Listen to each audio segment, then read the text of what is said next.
You will not be able to sustain healthy relationships if you don't love yourself first.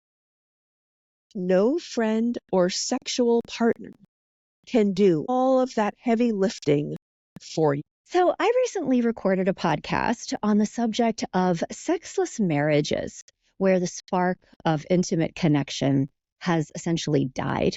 And I was struck by how many people got in touch with me, resonating with this, or leaving comments about their own experience. I mean, so many people described feeling trapped, feeling alone, feeling helpless. And so, of course, I jumped at the chance to dig into this with Allison Gilbert, who was the co-author with legendary sex therapist Dr. Ruth Westheimer, co-author of Dr. Ruth's last book around the joy of connections. So, Allison, you have such a depth of understanding and knowledge of her perspective, her approach. And if we could just channel that beautiful energy of hers, what do you think Dr. Ruth would say to somebody, like many of my listeners, people who have gotten in touch, who are coming in with questions like, I just do not feel like being sexually intimate with my partner anymore. And I want to be on a certain level, but I am just not feeling it. And it's creating a lot of problems in my relationship. They are mad at me and I just don't even know what to do. What did Dr. Ruth say? I imagine she would say to look very closely at your relationship. If you're having trouble in the bedroom, number one, take a close look at your partnership. Are you feeling seen? Are you feeling valued? Are you feeling valuable to your partner? That's number one. Because no one likes to feel lonely, even in a relationship. And that can happen a lot of times. But I would also say something that may be very hard to hear. Dr. Ruth would say, take a hard look at yourself. And I could read you a portion of The Joy of Connections that deals just with this. Okay. This is some tough love.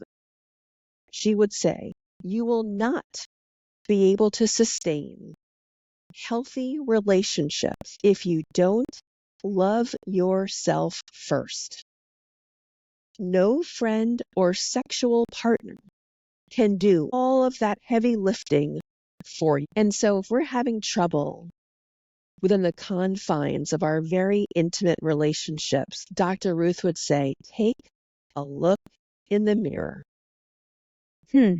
So the relationship, so somebody coming in saying, I have no sex drive and my husband is really mad at me. The relationship there between this person who is not feeling it and their ability to love themselves. Make that more explicit for our listeners. How do those two things connect? It's Dr. Ruth's menu for connection.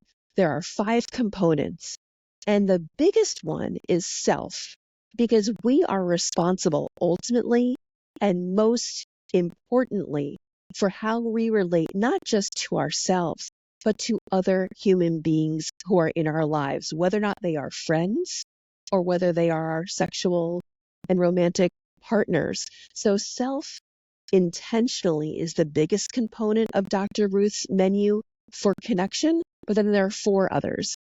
Family, friends and lovers, of course, because Dr. Ruth is a sex therapist, so friends and lovers, community, and we cannot leave out technology.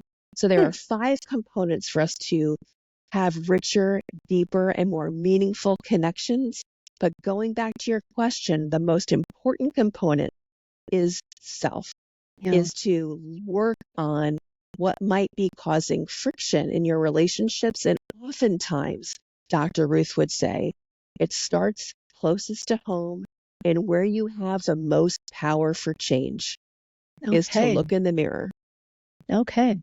Well, and so then summarize, so somebody coming in saying, I don't have a sex drive, it's messing up my relationship, what do I do? Like that answer is, my darling, you need to go so much deeper. Like that question is sort of scratching the surface. It implies that the ask or really perhaps legitimately has no idea. It's like their sexuality is sort of cut off from all these other dimensions of self. And Dr. Ruth is saying, you got to get all the way in there and do some very deep personal exploration in order to find the answer to that question. I'm not saying that you need to go into therapy for 5 years to figure out the answers to these questions. Thank God. It is straightforward. So another example I would say is that, you know what? If you don't have energy left for your romantic partner, one of the other ideas in the Joy of Connections, evaluate your routine. What is depleting you so much during the day? How are you prioritizing your relationships? Traveling around town, if you are working too many hours, if you're not giving your partner that attention that any good relationship needs to be nurtured, then if you evaluate your routine, you could see perhaps what's missing. But again, that's about proactivity. Yeah. That's about you taking control, you looking at your own behaviors so you can bring the best that you can to whatever relationship you have. Right. The Joy of Connections is about romance, but it's also about friendships. Got it. Well, and that's great advice. Oh my gosh. I mean, I think everybody who has a job, house, kids, life, I mean, can so relate to that. And that's fantastic. You know, like, how are you operating your life so that you feel legitimately exhausted and like there is nothing else to give 8 o'clock at night or whatever, or at other times you're just like, that's very an empowering message to say, slow down, take a look at what you're doing. Because you're right. If you are totally running yourself ragged and depleting yourself, your cup is so empty that you do not have anything to share with other people, and that's something that becomes more actionable. One little step leads to another little step, and that is doable. And then we can make big changes that can really upend and improve our lives, whether romantically or platonically. But it's up to us. Dr. Ruth would say, loneliness is curable, but we need to be proactive to make it happen. Fantastic advice. Okay. Well, thank you so much for talking about this and really giving us a different perspective on just that common question of what do I do if my sex drive is gone? Like there's a lot that we could start looking into and potentially changing. So in this next chapter, we're going to be talking about the other side of this. What can people do? They really want more connection, more intimacy, a closer sexual relationship, and their partner feels like is freezing them out. So stay tuned and let's talk about this next.